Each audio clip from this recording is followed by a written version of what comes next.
This is Rita Cosby on the Rita Cosby Show here on this Monday. I hope all of you had a wonderful, wonderful weekend.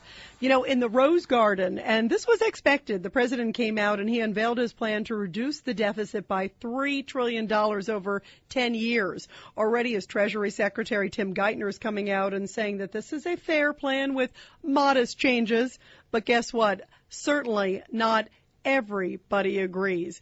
And joining us to talk all about it today, we're lucky to have with us former Congressman Joe DioGuardi. He is the first practicing CPA, certified public accountant, ever to be elected to Congress. So this is certainly a guy who knows his stuff. Also wrote a great book called Unaccountable Congress. And Congressman DioGuardi, how are you? Rita, I am great. I first want to get, if I could, of course, to what happened with President Barack Obama. Everyone is saying this sort of Buffett rule is ridiculous. First of all, what's your reaction? The big news, from the White House, and everyone thinks this is sort of the start of class warfare. What's your thought? Hey, listen, it's a continuation of what I've been saying and others have been saying. There's a big gap between what the reality is on Main Street and the rhetoric. And that's the problem. What we need now is leadership. If you want to show us that you have the leadership, and that's what he should be doing as the President of the United States, where was the budget in 2010? Why did we have just a continuing resolution? Where's the budget for 2012? Ryan came out with his budget already, and he was specific about what we had to do. Where are the specifics? We need a roadmap. What this is good rhetoric. We all know what the problem is. We all know that we've been living large for the last 40 years, spending money we don't have, borrowing from countries we don't trust, putting the American dream in jeopardy. He keeps saying that over and over. But we need the solutions that will work. I don't see any way that the politicians or both ends of the political aisle are going to get together when he comes out with what they've rejected already. Yeah, and that's what I don't understand, Congressman. Here he comes out, and he gives a plan that he knows the GOP is already going to shoot down, talking about increasing the tax on those who make $1 million or more, the sort of Buffett tax, if you will.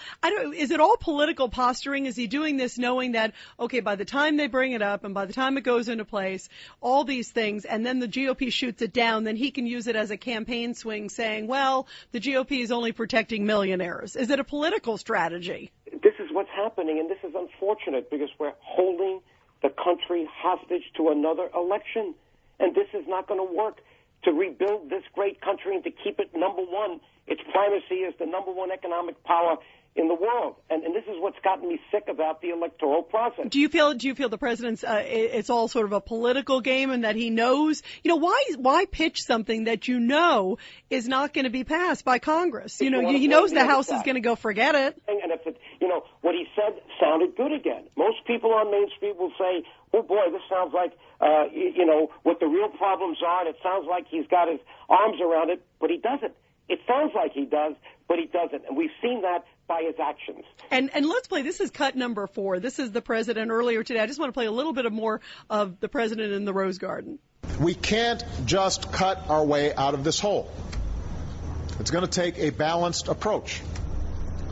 If we're going to make spending cuts, many of which we wouldn't make if we weren't facing such large budget deficits, then it's only right that we ask everyone to pay their fair share.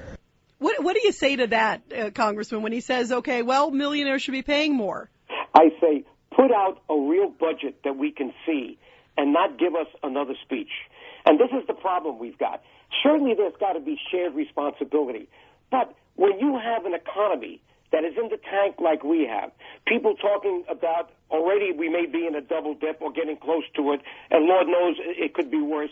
The last thing you want to talk about is imposing taxes. But should tax reform be part of this equation? Absolutely. And what do you think? What kind of tax reform do you think is suitable? We have a tax code that is clearly complex, clearly not fair, clearly not simple, and apparently it's not doing the job because it's not collecting a lot of taxes from people who are avoiding taxes, many of them evading them illegally. So obviously we got to go back and do what we should have done years ago. When you want a tax system that works, it's got to be perceived as fair. It's got to be fair because we are on a self-assessment system. It's not like property taxes where you get the bill. You got to prepare your return, and you got to then say, all right, here's what I made last year. In most cases, we prepay some of this through our W-2 forms and other things, but a lot of it comes in on April 15th, and if you extend your return later, some people are not paying their taxes. We have a big cash economy, so we got to think about that. And Congressman and everyone, we are talking to Congressman Joe DioGuardi, former congressman from the 20th District, Republican, also the first CPA ever elected to Congress. So certainly someone who knows his stuff here on the Rita Cosby Show. You know, Congressman, when we talk about, though, the Buffett plan, this is what he's pitching this. If you make $1 million or more, you should be paying more taxes. You know, Paul Ryan, Congressman Paul Ryan on the other side from Wisconsin, Republican, comes out and says, you know what, if Buffett really wants to pay more taxes, why doesn't he just pay it? Why is he insisting that all of us do it?